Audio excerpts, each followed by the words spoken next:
अब पृथ्वी आकार ले चुकी थी। ब्रह्मा ने 8 प्रमुख पर्वत और 7 महाद्वीपों का निर्माण किया। इस नवजात संसार का पोषण करने के लिए नदी और समुद्र प्रवाहित होने लगे। सुनहरे अंडे के भीतर सब वस्तुएं भ्रूणवत थी और सृष्टिकर्ता अब उन्हें साकार रूप दे रहे थे। पेड़ पौधे और फल फूल, पृथ्वी आकार ले रही थी तथा उसके अवयव अंकुरित हो रहे थे। पृथ्वी को भूलोक कहा गया तथा स्वर्ग को, जो पृथ्वी के ऊपर स्थित था, स्वर्गलोक कहलाया। भूलोक नीचे स्थित पाताल लोक को 7 क्षेत्रों में विभाजित किया गया। इन तीनों लोकों के ऊपर विष्णु का निवास वैकुंठ स्थित था। समय बीतने लगा। ब्रह्मा ने उसे 4 युगों में विभाजित कर दिया: श्वेत, सतयुग, लाल, त्रेता युग, पीला, द्वापर युग और काला, कली युग। ये चारों एक साथ मिलकर महायुग बनाते हैं। परम ब्रह्म की शाश्वत दृष्टि अब ब्रह्मांड को अपलक देख रही थी। ब्रह्मा द्वारा भूलोक में जीवन के श्रेष्ठतम स्वरूप को स्थापित करने का समय आ चुका था। उनकी दृष्टि में मनुष्य को बनाने का समय यही, पर उनका सामना अगली मुसीबत से हुआ। ब्रह्मा ने अपनी आंखें बंद कर ली। उनके मानस से कुमार यानी 4 बाल ऋषिगण प्रकट हुए। सनक, सनातन, सनंदन और सनत कुमार नाम के वे ऋषि ब्रह्मा के प्रथम पुत्र थे। ब्रह्मा की दिव्य आभा से उत्पन्न सबसे पहले प्राणी। ब्रह्मा के मन अथवा मानस से उत्पन्न होने के कारण वे ब्रह्मा के मानस पुत्र कहलाए और उनकी संख्या 4 थी, इसलिए उन्हें चतुर्सन भी कहा जाता है। पितृ प्रेम की पीड़ा को पहली बार अनुभव करते हुए ब्रह्मा ने चारों भाइयों को बताया कि उन्हें एक विशेष प्रयोजन से पैदा किया था। उन्हें सृजन कार्य में ब्रह्मा का सहायक बनना था और प्रजनन द्वारा ब्रह्मांड की जनसंख्या में वृद्धि करनी थी। कुमारों ने हाथ जोड़कर कहा, नहीं नहीं, विधाता की भौहें तन गई। नहीं, क्या तुम अपने पिता की आज्ञा न मानने का दुस्साहस करोगे? अपने जन्मदाता की अवज्ञा करोगे?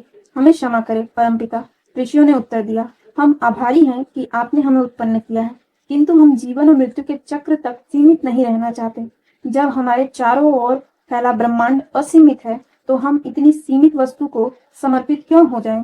उस अनंत तत्व, उस परम ब्रह्म के मनोहर स्वभाव पर मनन करेंगे। हम सत्य और पवित्रता की अभिव्यक्ति हैं और इन्हीं से हमें संतोष प्राप्त होगा। यह नश्वर लोक नहीं, अपितु परलोक हमें पूर्णता प्रदान कर सकता है। क्या आपने सुना नहीं कि चारों दिशाएं हम चारों को पुकार रही हैं? ब्रह्मा को चिंता हुई तो वह सृष्टि के हित में अपने मानस पुत्रों से याचना करने लगे। ब्रह्मा ने उन्हें याद दिलाया कि उनके मना कर देने से समस्त उपक्रम व्यर्थ हो जाएगा, किंतु चतुर्सन तत्समस नहीं हुए।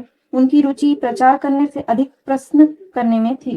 उन्होंने सृष्टिकर्ता से वरदान की याचना की, परमपिता हमें आशीर्वाद दे कि हम कभी बूढ़े न हो, हम सदैव कुमार बने रहें, बाल संत के रूप में अनंत काल तक ज्ञान प्राप्त करें और दूसरों को भी दें।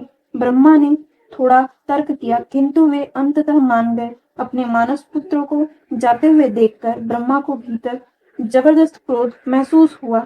इसी हिंसक भाव में तीसरी मुसीबत छिपी थी। ब्रह्मा का क्रोध जैसे बढ़ा, उनके मस्तक से अग्नि शिखा प्रकट हुई तथा उस अग्नि से एक जीव प्रकट हुआ। उस दिव्य जीव की रक्तिम लाल आंखें चमक रही थी। उसने गरजते हुए पूछा, मेरा नाम क्या है? ब्रह्मा विस्मित बैठे सोच रहे थे कि उस प्राणी को क्या उत्तर दें। इस बीच वह और जोर से दहाड़ा और उसकी आंखों से जैसे धुआं निकलने लगा। मुझे मेरा नाम बताओ।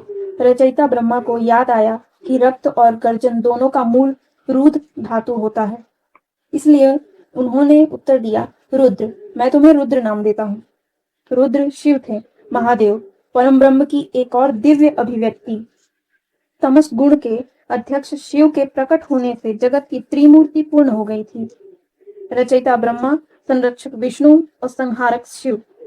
उसके भयानक रूप में अंधकारमय और अशांत ऊर्जा उत्पन्न हो रही थी।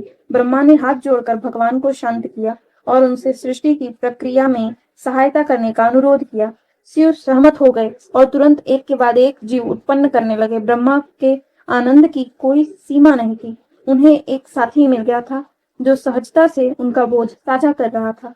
विधाता के चेहरे पर एक दीप्तिमान मुस्कान तैयार हो गई थी, किंतु अगले ही पल जम गई।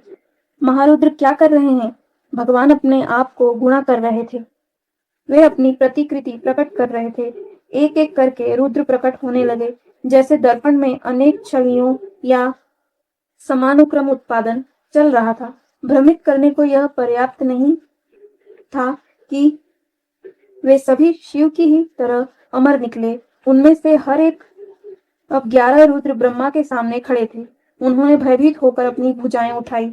रुक जाइए, ठहर जाइए, आप ऐसा नहीं कर सकते महादेव। कैसा? आप इस तरह अमर जीवों को उत्पन्न नहीं कर सकते। क्यों नहीं? इससे ब्रह्मांडीय संतुलन बिगड़ जाएगा। सृष्टि में केवल नश्वर प्राणियों का जन्म होना चाहिए, उन्हें इस सृष्टि की तरह जिसमें वे रहते हैं फिर से जन्म लेने के लिए मरना होगा। केवल इसी से सृजन, संरक्षण और विनाश का चक्र कायम रह सकता है।